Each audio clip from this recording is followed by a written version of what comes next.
सुंदर मुखडा सोन्याचा तुकडा कुठं हा घेऊन जावा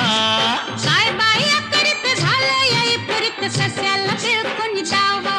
माझ्या पदरात पडलं हे खुळ पाणी थेंब थेंब गळ जगाला लागली झळ पाणी थेंब थेंब गळ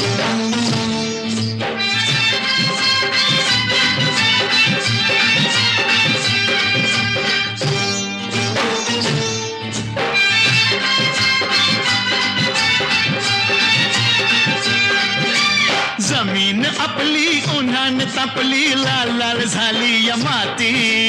करूया काम अंधारूया घाम चला पिकवू माणिक मोती एका वर्षात होईल तिळ पाणी थेंब थेंब गळ जगाला लागली झळ पाणी थेंब थेंब गळ